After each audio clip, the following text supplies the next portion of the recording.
Okay, well, hi everyone.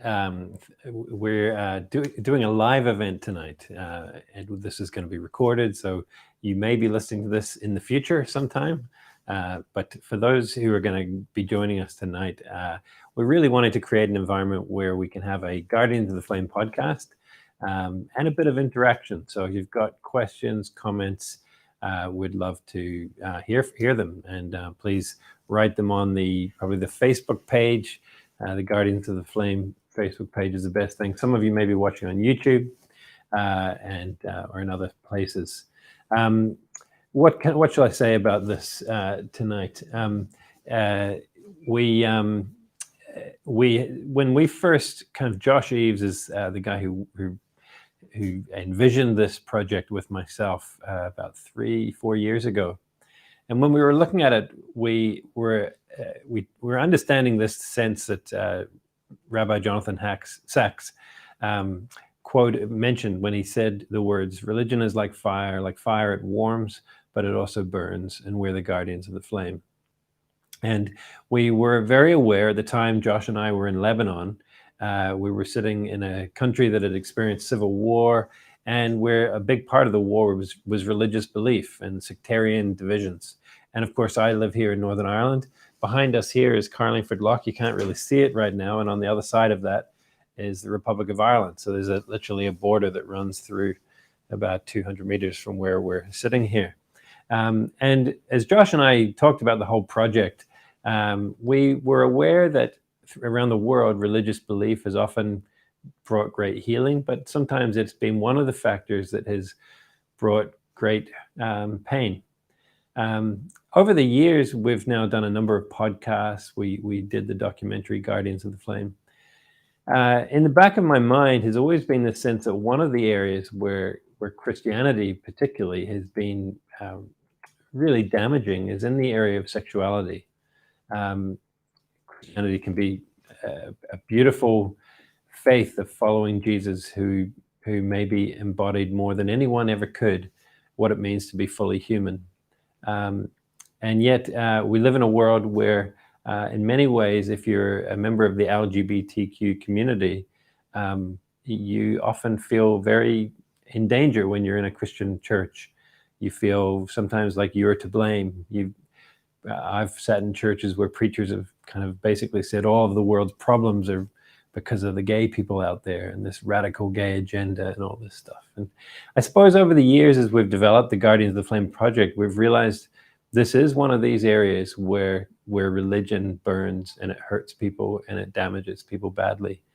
And over the course of the last couple of years, we've recorded a couple of podcasts with people from the LGBTQ community and just kind of hearing their story. And we're really privileged tonight to have a friend of mine, John Herron, with us. And I've known John, for a number of years. And kind of over the last couple of years, I've kind of been brought into his story and heard his story. And it's a story there's a lot of beauty in it, but there's actually a lot of real sadness in it and real pain. And I want to kind of create a space tonight where we can hear you, John, and you can tell your story. And it's obviously whenever someone like you tells your story, you probably feel vulnerable, but we want to create a safe place tonight where John's not out to get anyone. He's out to tell a story that we hope will be really liberating for many of you listening, and will give you maybe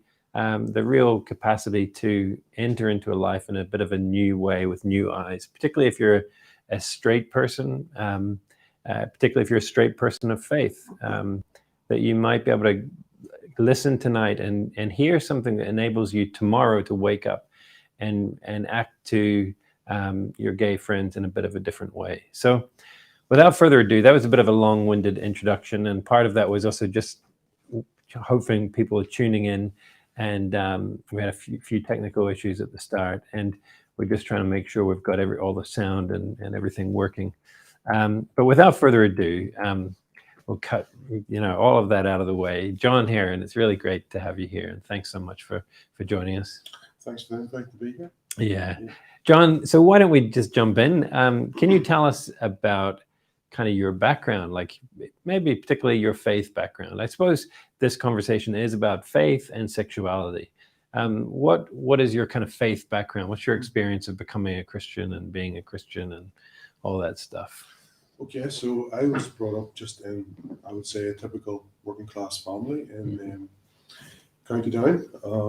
And my family were, I would say, just a normal kind of nominal church-going family. So we were raised Church of Ireland.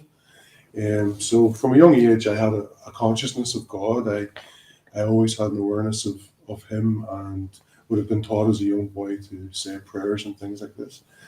On my mother's side, my grandmother was blood-washed, born-again, Pentecostal Christian. And so from knee-high, she would tell us the stories from the Bible, and we would be given gospel little gospel tracts to read and be taken along to the children's meetings and things like that. And so I always had an awareness of God, but I guess it really didn't mean much to me until my teenage years. So when I became 15, 16, my granny was involved with a new church plant in Uri, and so she began to invite us along. So it was there was a gospel mission being held in September 1997. I was 16 years of age, and she bribed me into going along that night with her. And I remember it was a Saturday night, and guess at that age I didn't have much else to go to, so I went to the mission with her. And I always remember when we went in, the place was absolutely bunged. There wasn't a seat, and so she got separated from me, and she got in at the back, but I was cajoled into going up to the front. And I remember I was sat in the seat 3 rows from the front, facing the preacher. And that night he just preached hellfire and brimstone. So basically his message was there's a heaven again and a hell to shun. God's word says you're here and God's here. There's a distance between, and Jesus is the bridge. And so he basically, I remember just trembling in my seat and thinking that night, if I died, I would be lost eternally. And so the altar call was made, and he asked for hands to be raised, and my hand went up, and I remember him saying, "Praise the Lord, there's a young man in the 3rd row who's coming home to Jesus." And so that night, I said the sinner's prayer, so to speak, and my hand was shaken. I shook hands at the door and was given a Bible, and so tonight you're saved. And so that was the beginning of my spiritual journey. And looking back, I would say it was very fear-based at the beginning. It was very much, turn or burn. But it kind of brought me in the door, and I that's where I began. And so after that, I began to read, I began to pray, I began to go to church every week.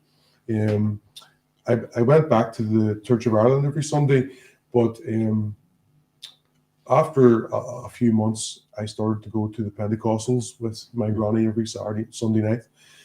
And I would say it went on like that for about a year. I was kind of caught in this place of this very fear-rooted kind of faith, and going almost with a slavish mentality, that I was afraid to displease God.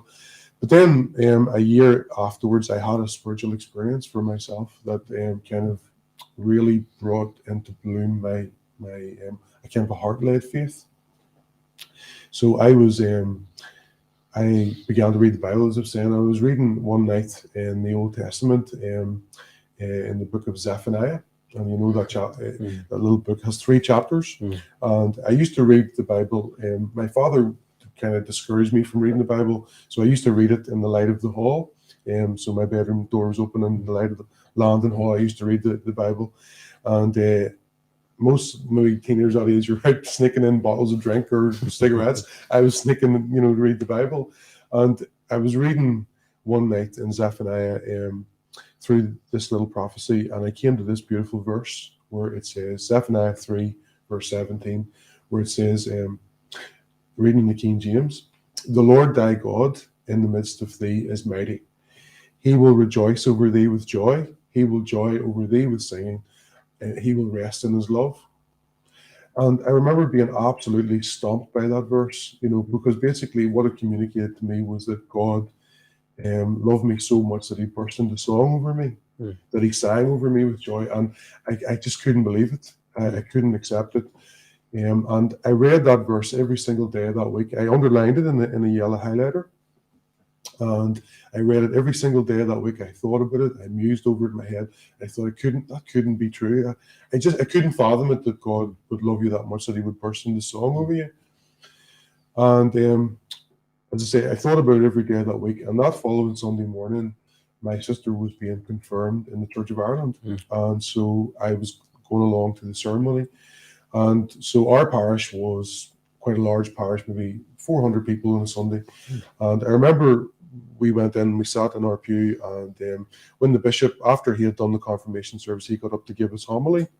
And he said, this morning I want to speak to you about the love of God.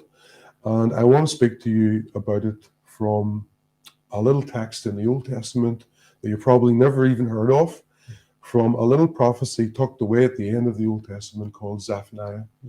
And that morning he spoke about Zephaniah 3:17, about the God he sings over you.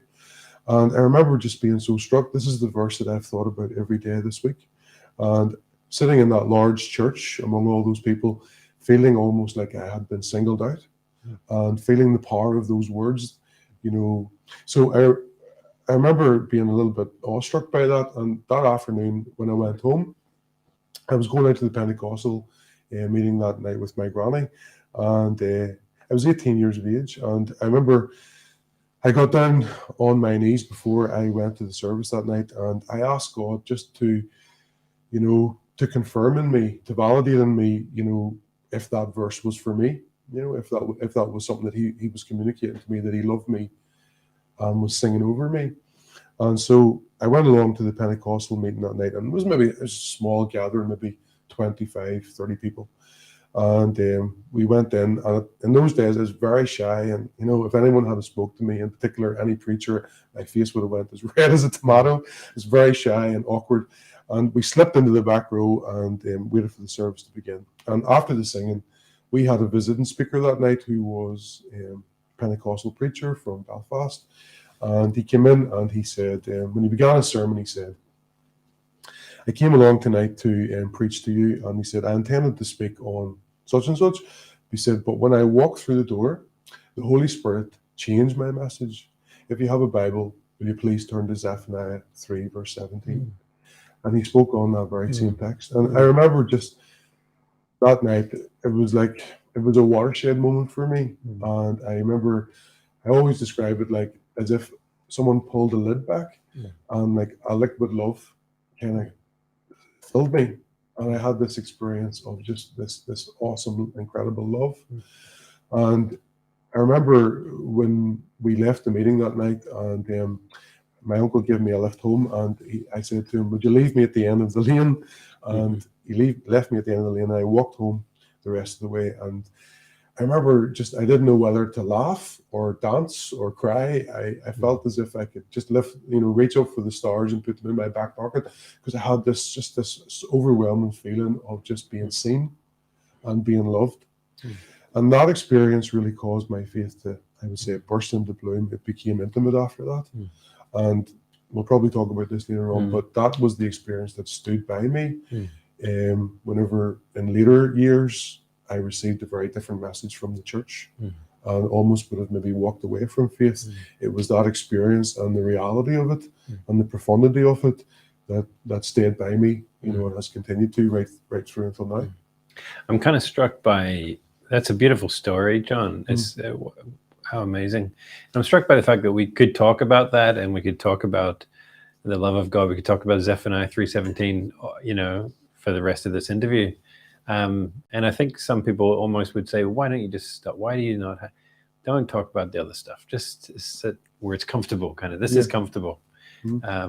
Hearing that story, I've heard other stories like that, and it's what probably has kept me in faith, is the power of those kind of stories and the real felt sense of reality, of God's reality and love, the reality of his love. It kind of keeps me in faith. But of course, part of the interview today is that kind of the shadow side of the church, which is how we've dealt with people who experience a sense of attraction to the same sex, or feel that part of the LGBT community. And so I'd love you to kind of begin to then unpack in your own story, like, what was that for you? Like, what was sexuality like for you? Kind of, when did you become aware of your sexuality? And then how did you then begin to reconcile that with what you were experiencing in terms of experiencing faith and stuff? Well, I guess alongside the beginnings of my faith journey, there was this awakening of my awareness that I was attracted to my own gender. And that began quite young, I would say, even from a young boy, 7, 8, 9, I kind of realized that there was something different about me. So I shared a room with my older brother, and even though, we shared a room and, a small space together, our worlds were so different. Our interests were worlds apart. So his half of the room was covered with football posters, and my half of the room was covered with like pop stars. And while he would have taken 10 minutes to tear apart an engine, I was more interested in reading and, world maps and, what he would have regarded as strange. I was drawn to art and creativity, and from a young age knew all the words of the Wizard of Oz off by heart. Just was drawn to Judy Garland long before I ever knew she was a gay icon. And I kind of knew there was just something different. I couldn't quite put my finger on it, but I knew there was something different. I mean, I was just showing, my sister's birthday was last week, and I showed her a picture of us when we were small, and I still remember the photo being taken, and I had a pink tie, and I remember insisting on wearing a pink tie.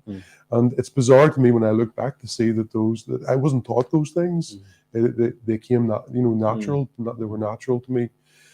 And so I guess obviously didn't have any kind of terminology for it, or didn't have any language for it or anything. But as I went into my teens, and then my hormones kicked in, and I began to feel attraction to other boys. But I kind of got the message loud and clear that this was unacceptable, that this was wrong, that there were words for people who felt these kind of things. And I didn't want to be called those words. There were other boys in my class in school, maybe with more effeminate characteristics, and they were shamed for it and bullied for it, and that terrified me. It's one of the things that's always terrified me, is to be seen as different. And so I made sure that I curtailed my behavior and toed the line and so on, because I was terrified of that same kind of bullying. But I guess that as my faith journey was starting, in my adolescence, I began to feel this attraction and desperately was afraid of it. And I remember it kind of, whenever I was in the church as a young person, I remember being terrified by sermons and by preachers who would, as you said earlier, blame the gays for tornadoes and for tsunamis and things like this, and beginning to associate myself with that term terrified me. And whenever I was 19, I remember I would say that would be the first time that I actually really felt something for someone else. And I was part of a Christian youth group, and it was in a very fundamentalist church, the kind that everyone's dressed properly and everyone reads from the correct Bible, and there's lots of rules and regulations. And so because there was a lot of young people in that group, I was quickly drawn to it, and as part of it for about a year and a half. And I became attracted to someone in that youth group, and but I didn't speak it, or I wasn't able to talk about it. I didn't know who to talk to about it. And so I guess what happened was I kind of sunk into a bit of a depression, unable to speak about what I was feeling, and hearing week by week in this very fundamentalist church sermons about the sodomites and about the filthy lives of the ungodly and so on. And so I kind of felt this awful tearing at me, And I remember what happened was there was a youth leader in that youth fellowship, and one day she'd noticed that there was something wrong with me, that my mood had sunk. And so we went out for a walk in a park, and she said to me in the course of the walk, John, we're not leaving this park today until you tell me what's going on. And I was so afraid to even articulate the words that I kind of hinted at it, and she picked up the hint. And I remember when it kind of dawned on her what I was saying, she physically took a step back from me. And I think that was the thing that hurt the most. You know, it almost felt in that moment like I was contaminated. And she physically... And you were sharing something like experience that you experience attraction to another guy, or you weren't saying you were leading a kind of crazy life of going to clubs, and you just felt in a sense of attraction. That's it. And I think because she didn't expect me to say it, maybe, she said to me, her response was, John, that is sin. That is sin. And so she went and told the minister, who then called me to his office.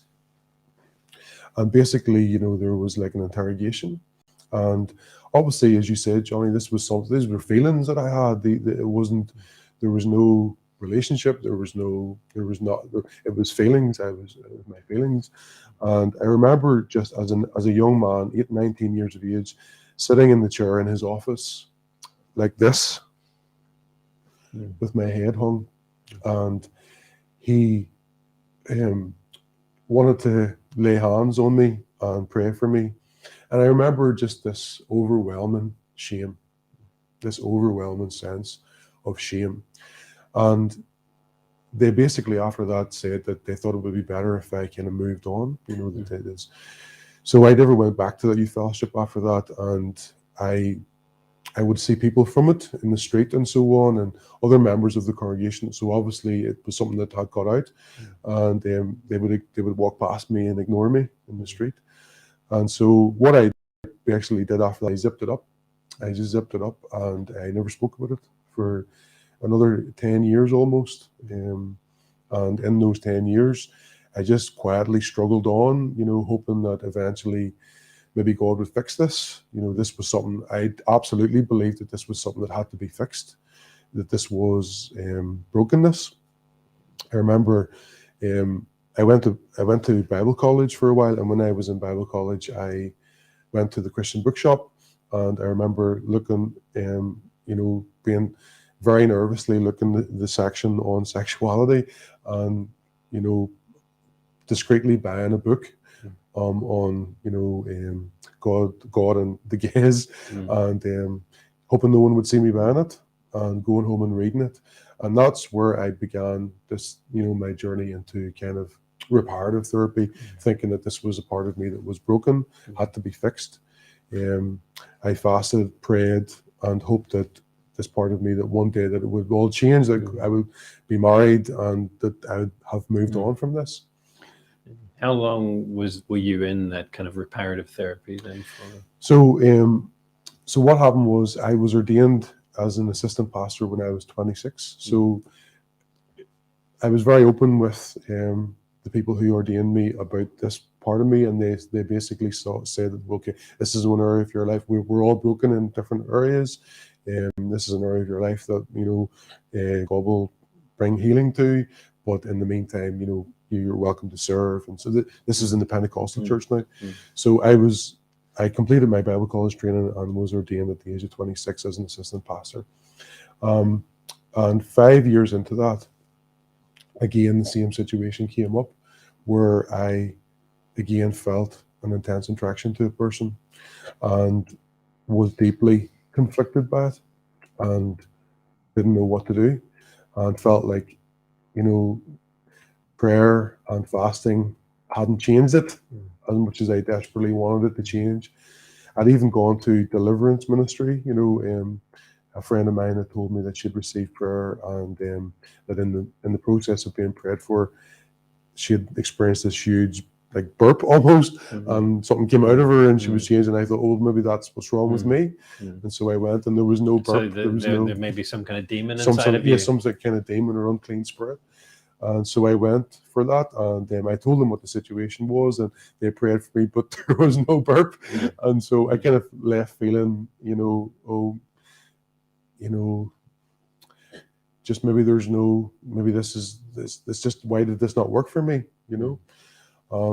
So then, as I say, when I was about 31, I had this attraction again, and so I ended up one night breaking down to a colleague in the ministry, and he was very understanding, and he told me about a man that he knew who helped people to, as he put it, make the switch. Someone who worked in the whole area of reparative therapy, and if I'd be willing to go. So that began a journey of 4 years of meeting with this individual who led in group sessions and also one-to-one counselling. Basically, in those 4 years, what happened was week by week, almost, the way they talk about the iceberg, and that like 7/8 of the iceberg is beneath the surface and 1/8 is above. And so it's exploring what's beneath the surface that makes you the way you are. And so you go into a lot of family stuff, a lot of your history and so on, and trying to connect up all the dots. And so I guess you can imagine after 4 years of that, how incredibly wounding that is, week by week, to almost have to try and scrape the inside of you out to find where did you go wrong, or what happened to make me turn it this way. And I remember so many weeks just leaving his office, this awful sense of like depression, feeling, will I ever emerge out of this dark wood? When will this ever change? And so that went on for 4 years until I was 36. And when I was 36, we went to a reparative therapy conference that was being held in Hungary. And that was for 3 days. And at that conference, there were various speakers, both evangelical and Catholic, who were speaking about, the same-sex attraction and healing from it, and all of that. And I remember just meeting others like myself, and they called us the Overcomers, and we used to sit together at lunch and have our food. And I remember just having this moment where I kind of looked at us all and kind of feeling like we were like the lepers, that we were all sat together in like a leper colony, separate from everyone else. And just getting to know some of the people at that table and hearing their stories. When I left that conference, I felt that I could no longer go back. That that there had to be a different way to deal with this. And so as the plane flew out over Budapest, I remember feeling I wouldn't go back to reparative therapy when I came home. Yeah. Wow. And all through that time, you were then in ministry, you were pastoring the church or assistant pastoring. What was then the change from that time to what started to kind of move you beyond that? Well, obviously, being cradled in Northern Irish evangelicalism, which is a very strident, everything's very black and white and tied down, and there's not much room for diversity. And so that's the kind of evangelicalism that I was participating in.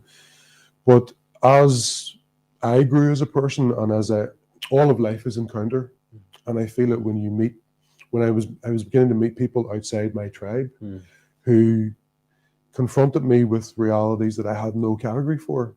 So I began to meet people who had legitimate and very fruitful faith, who didn't belong to my denomination, and that I didn't know what to do with that, as well as that I was meeting people, from the Catholic tradition. We were in a Catholic area, and the kind of reason for our existence, we used to joke, was to kind of bring people into the darkness of Catholicism.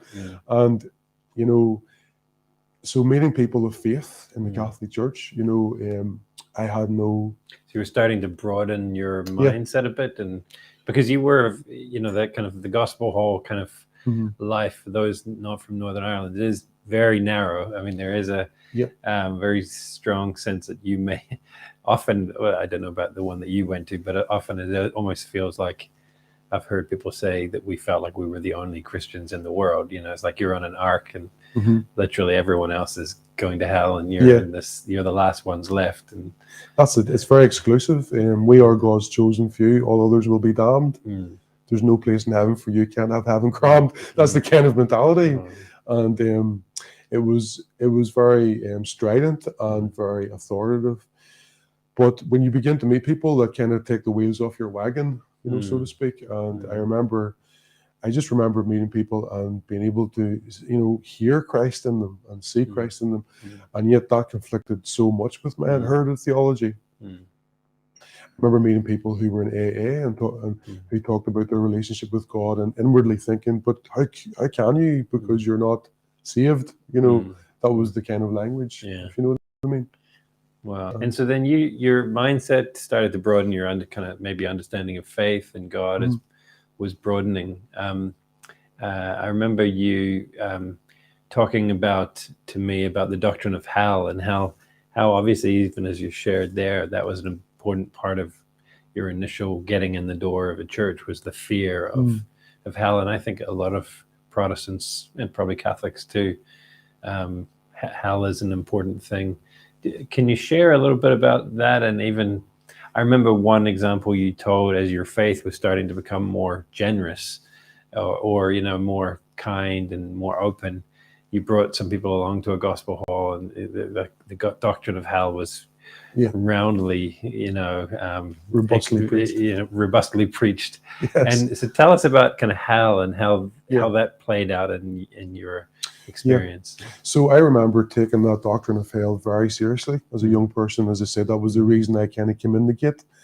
But I remember having this moment as a young person where, I don't know if you remember the Jack Chick tracks, they kind of informed a lot of my early theology, and they were very vivid and very grotesque, in their depictions of what would happen in the afterlife.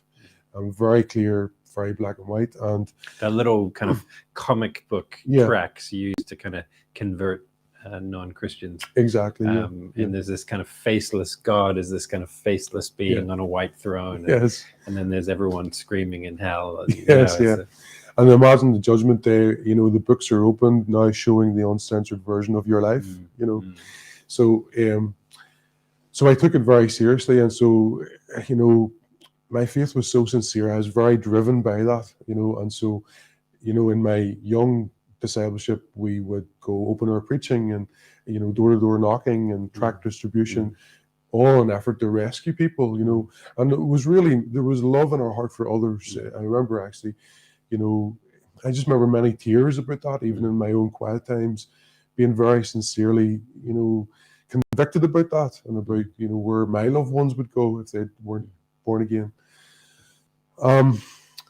But toward my late 20s, I remember I think I've shared this with you before, but a watershed moment was in 2007 when we had a gospel mission in our own church, and we had invited a preacher along. And so every night he really hammered home hellfire and brimstone, and it became unbearable. And I think the worst night was midway through the mission, and I still remember the 4 points of his sermon. So he preached that night on a burning hell beneath you, an angry God above you, all your sins behind you, and the white throne judgment ahead of you. Even I, as a Christian, wanted to ring the Samaritans that night for help, because it was so depressing. And I remember I had actually invited a friend along, and this was a girl who was struggling a lot with a lot of personal stuff going on in her life. And I'd been inviting her to church for a long time, and she eventually came along to the mission that week. And she was there for 3 nights in a row. On the night that he preached that message, she said to me at the door, "Thanks, John, but I'll not be back." And she said, "You told me that it would be good news." And I just remember those words pierced me.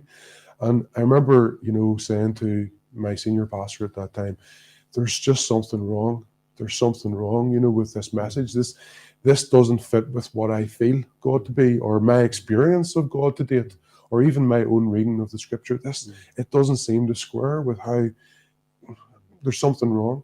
And so that was really where I began, to look at that and to really read into that and examine that. And so, having now deconstructed that, I think, perfect love drives out all fear, and that even includes the fear of God. And he that feareth, it says, is not made perfect in love, for God is love. And so, to have come on that journey, to have deconstructed that and to have leaned into the true heart of who God is, as is reflected in the person of Jesus, is kind of where I land now, if that makes sense. Yeah. So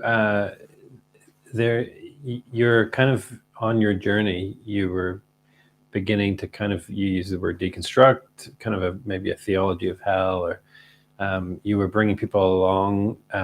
You were running a cafe, or you started a cafe at some point later on. Do you want to just tell us about that, the Velveteen Rabbit? Yeah. So what happened was, by the time I'd finished reparative therapy at the age of 36, at that stage I had just been finishing up a master's degree in theology, and so studying theology at master's level obviously brings you into contact with a lot of things that academically are very stretching, pulling, and so began to read the Bible in a different way, being introduced to some very wonderful spiritual writers and thinkers that obviously push all your buttons as an evangelical and take you out of your comfort zone. And that was very disconcerting for me. And so it kind of turned the apple cart on its head a little bit. And so I was dealing with that, academically. I was dealing with disillusionment from just, ministry and church life, and just seeing the power struggles that can sometimes go on in evangelicalism, I suppose in all church life. And then just dealing with my own self, and I realized that time was ticking on, and this wasn't changing in spite of my best, attempts to fix it. It hadn't changed. It wasn't changing, and what was I going to do about that? And so those three things kind of coalesced. And when I was 36, I had what I sometimes refer to as my little Britney Spears moment, a bit of an undoing, and I had to step back, and I took time off church and off ministry for a few months. And I guess in that time, I felt for the first time in a long time able to breathe. And I kind of felt like after that I didn't know if I could go back into ministry after that in the same way. But because I was the sole pastor at that time, and my life was intertwined with the church, it's not so easy, to extricate yourself just like that from that. So I went back into it, and but I had this sense that it wouldn't be like this forever, that a change, that I was coming to a fork in the road, and that I'd have to choose. And so I've always loved to bake and to cook and so on, and I've always done, like, in the church we used to do dinners and banquets and things like that. And so basically in 2019 I got the opportunity to open up a cafe, and we called it, after much initial, there was a lot of debate about what we would call it. So lots of well-meaning Christians were coming up with names like Taste and See, or the Overflowing Cup, but none of those kind of resonated with me. And I remember just one night feeling that it should be given the name The Velveteen Rabbit. I don't know if you're aware of the story, but it's a 1920s book written by Marjorie Williams. And essentially it's the story of a little stuffed toy rabbit who wants to know what it means to be real. And I was initially, some people might be familiar with it from Friends. It was quoted in an episode or two of Friends. But essentially what drew me to the book was perhaps the most prolific quote in the book, where the little rabbit is in the nursery with all the other toys one day, and he wants to know, what does it mean to be real? And he asked the question, what is real? Does it mean having things that stick inside you, so that buzz inside you in a stick-out handle? And he's having a dialogue with the skin horse, who's the oldest and wisest of all the toys. And the skin horse replies to the little rabbit and says, no, real isn't how you're made, it's what you become. when a child loves you for a long time, then you become real. And the rabbit asks him, does it hurt? And the skin horse answers, sometimes, because he was always truthful. But usually by the time you're real, you don't mind being hurt. Sometimes, he said, it takes a long time. That's why it doesn't often happen to those who break easily or who have sharp edges or have to be kept carefully locked away. Because generally by the time you're real, most of your hair's been loved off, your eyes drop out, and you become shabby in the joints. But these things don't matter at all, because once you're real, you can't be ugly, except to those who don't understand. And once you're real, you can't become unreal again. And I guess that was the quote from the book that caught my heart. And I opened the cafe with the heart and desire that this would be a place of hospitality and welcome and inclusion, and that this would be a place where people would be loved well, so that they could be real, they could be themselves, they could be authentically themselves. And I guess, I'd come to believe that relationship could be built well over food and over a table that maybe often couldn't happen over a pew, over a pulpit. And so that was my aim in opening it up, a place in my local community where relationship could flourish, where people could be given jobs, where people could be welcomed and good food could be provided. And I guess little did I know that when I called it the Velveteen Rabbit, that would become then the parable of my own life. Because it was in opening the cafe that kind of brought me onto the journey where I left the church and then finally came to terms with who I was. And kind of came out, or fully became real, or became real. So what actually happened, it was almost like it happened almost by default. So obviously I was saying I had been living with this tension inside, and a month into opening was a gay pride week in our city, and so the visibility was everywhere, and I just rainbow flags and events and people sharing and people talking about their own lives, and so I just seeing this and feeling as well my own, that I was 38 years of age and I couldn't even use the word gay. That even after everything I'd been through, I couldn't even use the word gay. And so I was struggling so much in church, and we'd just opened a cafe. It was busy from the get-go. There was so much to do. I was trying to do that, plus hold down the ministry in the church. And I guess the pressure of it kind of got on top of me. And I remember one Wednesday night at the Bible study, I'd forgot my notes for that evening, and so that's always a dangerous thing when you kind of freewheel, because you're liable to say some things that are not, you haven't planned to say. And I kind of let slip that night to the people who were gathered for a Bible study how much I was internally struggling, and they put it down to tiredness or exhaustion, but I felt like I couldn't articulate what the real issue was. And I remember driving home that night from the Bible study feeling that I was trapped, and that I wouldn't ever be able to speak about this openly and freely. That was on a Wednesday night. And on the Saturday morning, it was the kind of parade day for Pride in the city, and one of the girls wanted to put up in the window a rainbow flag, and I kind of almost, my heart stopped, and I said, I'm not sure if that's a good idea, because if you do, I could get in trouble for it. But the flag went up, and half an hour later, I got in trouble for it. So one of the leaders in the church essentially burst into the cafe, and in front of staff and in front of patrons and customers, essentially humiliated me and embarrassed me in front of everyone. And so that was when the secret got out the gate, if you like, and I felt after that there was no going back. So it was a very painful thing, and it was a very hurtful thing. I offered my resignation to the church after that, and essentially walked through the pain of that for the next year and a half.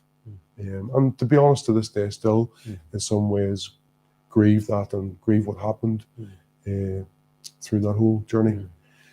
But it almost was the push that I needed, Johnny, because now it was no longer something that I could, kind of tuck away and hope that it would be dealt with one day. Now it was right here, and now I had to deal with it.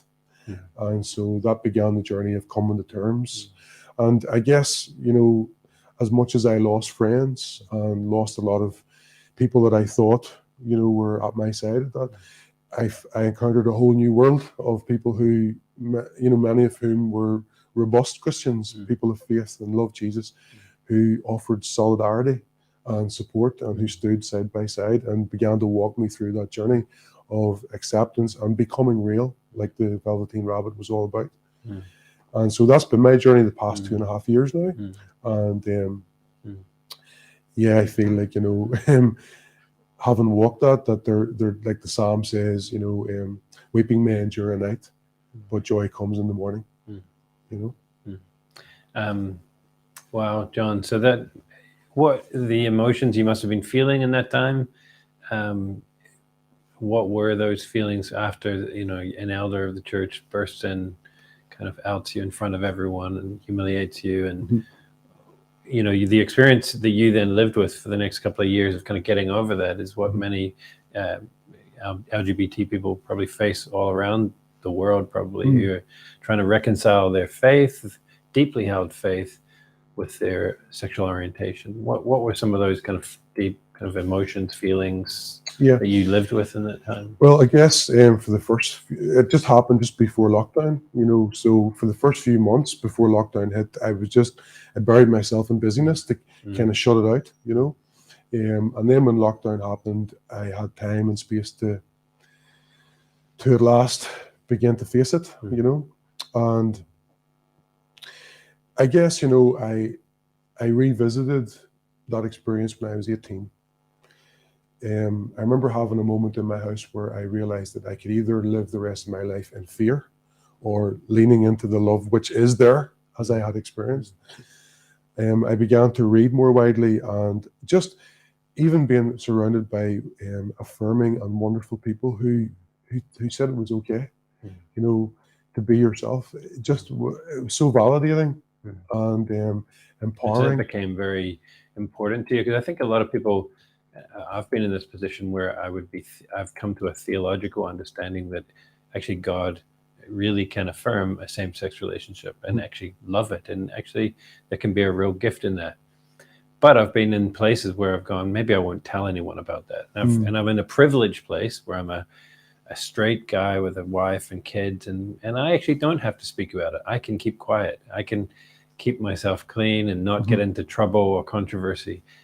I suppose one of the things I've realized is that when I do that, when I keep quiet, it more and more puts people like you in a place where you're on your own. And I suppose the journey, not that this is about me, but maybe it's about many people like me who journey from being affirming of same-sex relationships to actually really trying to being allies. To use the word solidarity, and I think that's one of the things that I've realized. I'm so privileged. I've got lots of privilege. What am I going to do with my privilege? And am I going to spend it on a kind of a career path for me that keeps me right in the evangelical world, or am I actually going to choose to be in solidarity with people like you that really are often feeling a sense of marginalization, isolation? So thanks for sharing that story.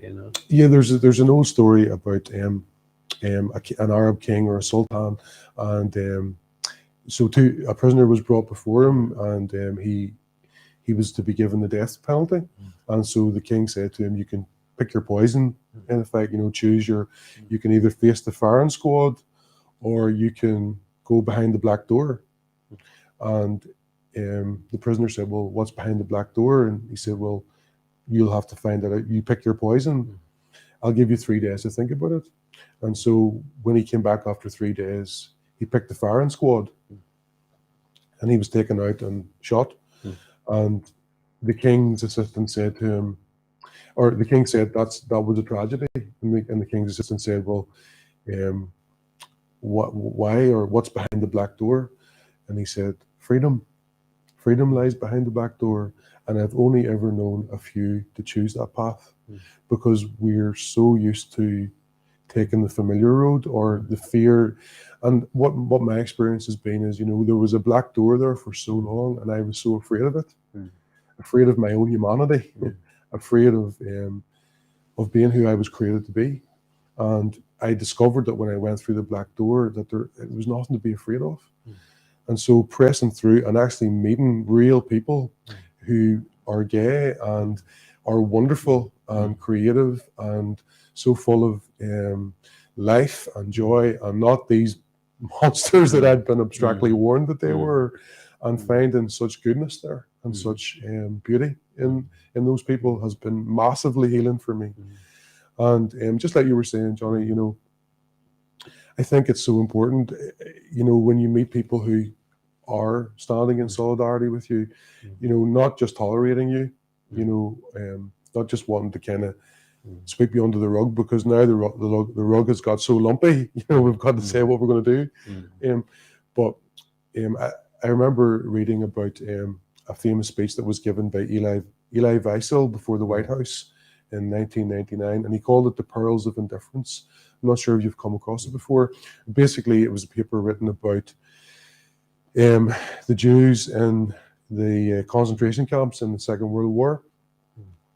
And he said, for them, in living in that terror, their only consolation was that the free world must not know what was going on behind those, black gates and barbed wire fences, because surely if they knew, they would move heaven and earth to help. And then he said, afterwards, we discovered that they did know, that the Pentagon and the White House and the State Department did know what was happening, but why the indifference?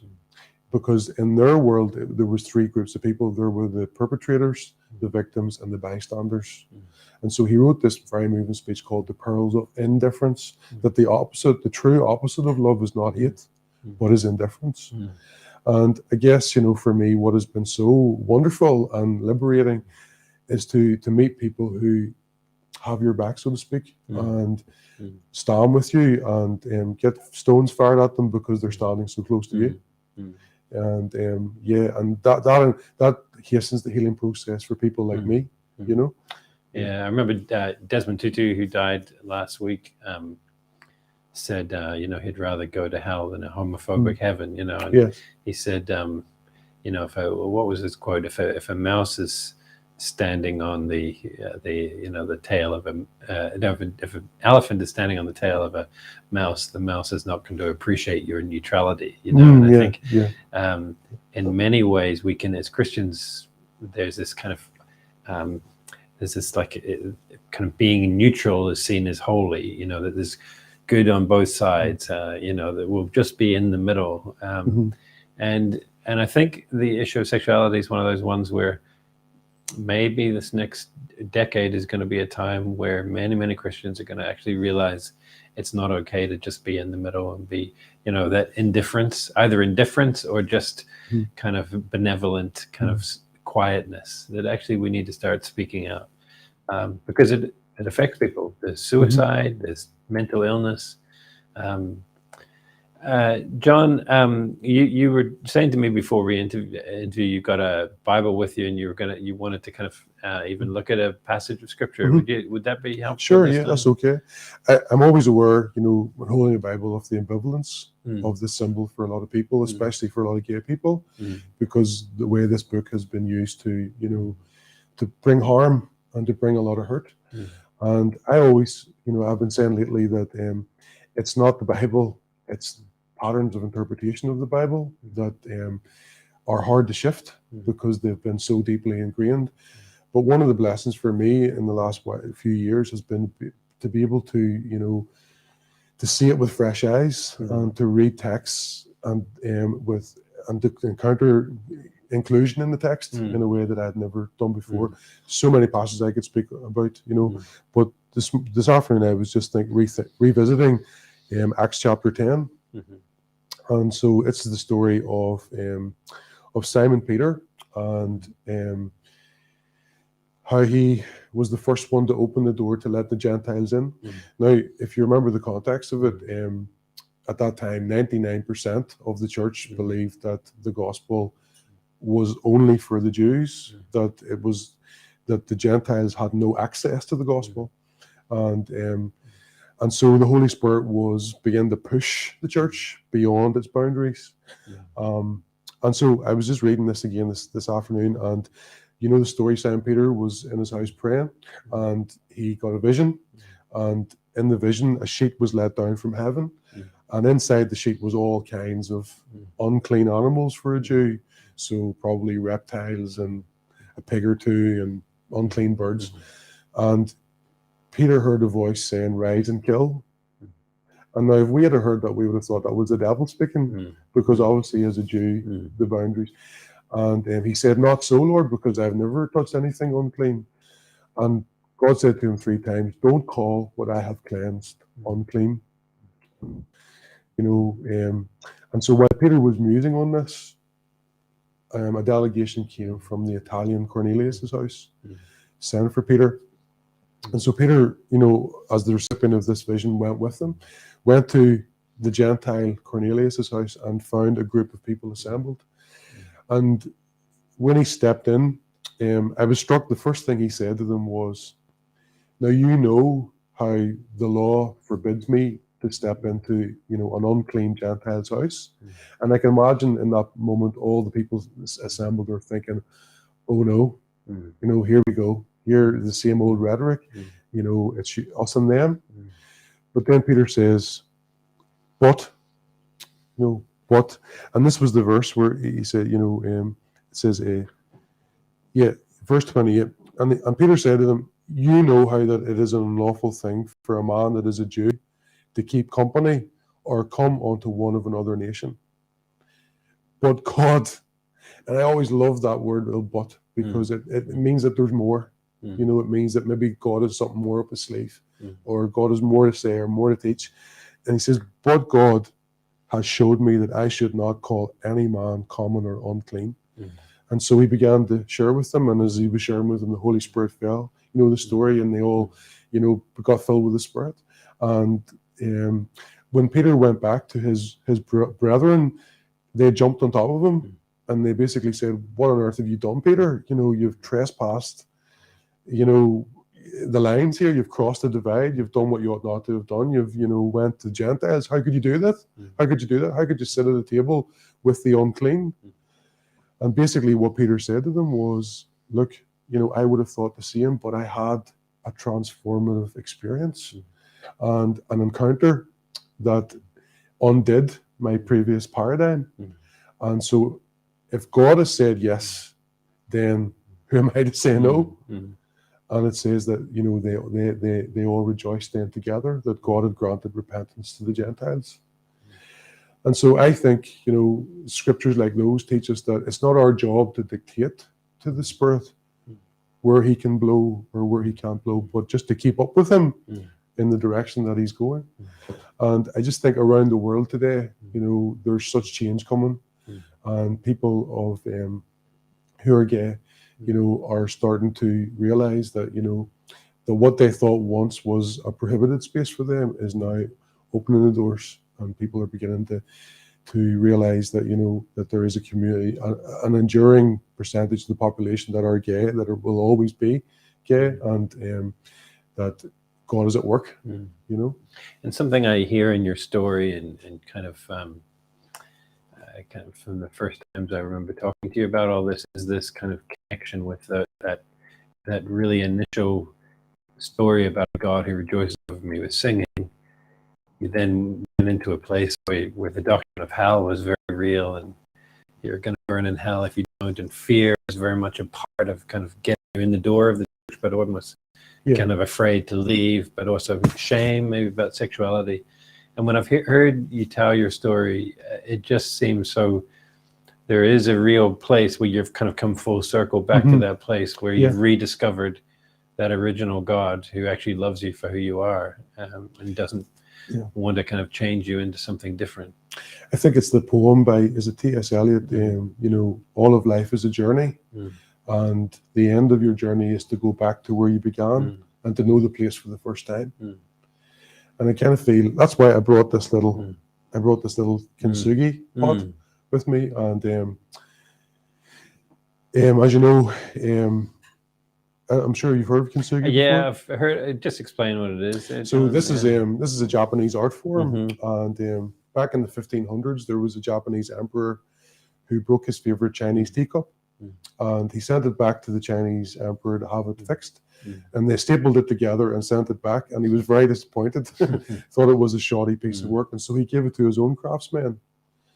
And they took it and they came up. They developed this new art form, what they call kintsugi, in which basically they take the broken pieces and fuse it together with gold lacquer or molten gold, so that rather than concealing where the crack was, it only accentuates it and now brings out its value and its worth even more. And so I just think there's such a beautiful message in that it's this message of being authentic and real, that we don't have to conceal anymore, driven by fear of a harsh and prejudiced God, that we can be ourselves and be open and show those wounded places and know that there's healing in the woundedness and hope for others as well. And so I keep this with me, and as you know, I'm going to work in a prison shortly, and that'll be my message, that that there's always hope, that there's no life too far gone, that there's no pit so deep, as Corrie ten Boom said, where that God's love's not greater. We're gonna finish really soon. We probably should be finishing around about now, but I just want to open it up. If anyone watching's got any questions they want to kind of throw in or comments, feel free to do that. But maybe I could just kind of ask you something. I mean, that's actually really beautiful way you kind of climaxed your comments there with that story of the pot, John. But I wonder, in a practical way for people listening, it seems to me like for Christians, and maybe for other people of other faiths, to some other faiths too, and I'll talk about my own, in the Christian world, you've got churches where they almost can resemble homophobic spaces, where if you're gay, you'll be really ostracized. Then you've got a lot of Christian churches where they're really full of great people, lovely people who will say things like, "We love you, John, as you are. We love you." But once you get in the church, you soon realize that they do see you as broken, and broken because of your sexuality, and you need to change. And so those churches end up becoming quite suffocating, I think, for LGBT people. I think Americans use this phrase "bait and switch." It's like you're baited in. Come to us. We're welcoming. But then once you're in, they kind of go, "But you've got to change. You can't be." And then you've got churches that are actually beginning to go, "What would it look like to accept people for who they are, and see that actually maybe in Scripture, where Paul is talking about same-sex attraction, a word, homosexuality, that was only really translated in the 1940s, I think, for the first time in Scripture as homosexuality. Maybe what Paul was describing wasn't a loving relationship between two men or two women. Maybe he was talking about temple prostitution. Maybe he was talking about pedophilia. Maybe he was talking about things that really are simply not right. And I wonder what you've got to say to kind of move people from that kind of benevolent bait and switch place to actually a much more brave space of going, actually, no, we're gonna take a step of bravery here and really affirm same-sex relationships. Would that be important to you? And I guess I've been through all three now. And I guess I would say that I understand that it's a journey. It's a journey, and it's a journey that some people don't come to quickly. For me, I didn't come to it quickly. I understand that. I have patience for that. But at the same time, while people are on that journey, I think it's important that they don't talk about it as though it's a settled issue. I think that they need to look at where the life is, where the fruit is, and when people begin to accept and affirm and actually to celebrate people, what you actually begin to see is, instead of lives falling apart and people living in, hiding away their gifts under a bushel, or feeling like second-class citizens, you actually begin to see really healthy lives. You know, people beginning to bear fruit and to beginning to, you know, manifest the good things that follow a life that is affirmed and celebrated and welcomed. And I think that's a beautiful thing. And it's sometimes fear that holds people back. But as I've said all through this tonight, that, you know, when you deal with the fear and let love be courageous enough to lead into the love that's there, it seems to be transformative. And where the Spirit of the Lord is, there is freedom. And you're touching there that you know, the Bible says, "By your fruit you'll know them," and you know, the fruit something produces shows us about the health of the tree. You know, Exactly. And so I guess you would compare John Herron 5-10 years ago, zipped up inside a closet, not able to share, trying to get fixed, to a John Herron now that is much happier, healthier. Exactly. And I think that's something as well Christians maybe need to look at, is what kind of fruit is on our tree. Amen. Yeah, John, is there anything more you want to say? This is kind of a live conversation. I don't know if there's going to be too many questions coming through tonight. But is there anything else you kind of want to say? I mean, this is the first time you've shared this in a public setting before. Yeah, thank you for the opportunity, Johnny, to share it. I mean, yeah, it's excruciating sometimes to be vulnerable, and I'll probably have a vulnerability hangover tomorrow. But yeah, I guess, you know, for me, obviously, having lived in shame for so long, there are still days when I'm triggered by that, and there's still times whenever I retreat a little bit into, you know, into the old psyche. And I'm grateful in those times for friends, good friends that I have around me in the cafe. And if you haven't been to the Velveteen Rabbit, get down there. There's some wonderful people there, and friends that stand by me, that encourage me on the way.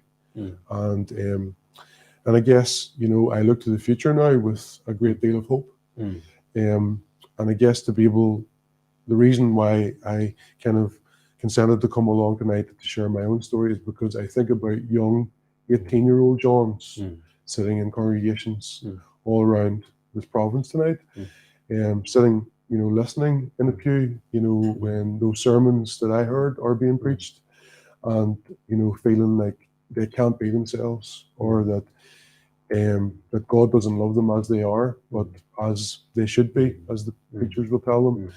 And I guess, you know, it gives me hope for the future to think that there will be a different day, and that young people won't have to wait so long to become who they're really meant to be.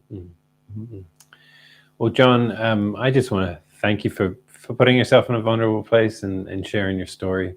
And you've shared it not with bitterness, but with pragmatism, reality, feet on the ground, but also with kindness and with love and generosity, and all things that I've seen in you every time I've met you, you know. And I'm excited to think about you moving to Dublin and becoming a chaplain in a prison, and a model being Father Gregory Boyd of Homeboy Industries, and setting up maybe a cafe there and using your cafe baking, chefing skills to help young kids get their lives transformed. Yeah, excited. Yeah. Your story is amazing, John, and I hope it continues to liberate lots of people wherever they are, whether the young LGBT people, as you talked about, who might be 18 and just really struggling, or nice, comfortable, privileged, straight people who realize actually maybe we need to take courageous steps to make people like you safer and healthier. So thanks, John, for your story. It's brilliant, really good. Thank you. And we just really appreciate Josh and I and Fra and Sorka, Jen, those of us who've been involved in the Guardians of the Flame project. We're grateful for people like you coming along, sharing your stories. We're grateful for the Community Relations Council. It's helped kind of fund this kind of series of podcasts. If you're watching this, we're going to do another live podcast on Tuesday night at 7:30. And we have a guy called Sami Awad. He's a Palestinian Christian coming to join me. He's an amazing guy. He runs an organization called the Holy Land Trust. He's a champion for nonviolence. Some people have called him a Palestinian Martin Luther King. He's just a brilliant man of kindness, integrity, but power and passion. And so Sami Awad on Tuesday night, amazing story from Bethlehem, Palestine. Come in and listen to that story as well. So thanks for everyone who's listening. Thanks, John, again, for your story. You're welcome. Thank you.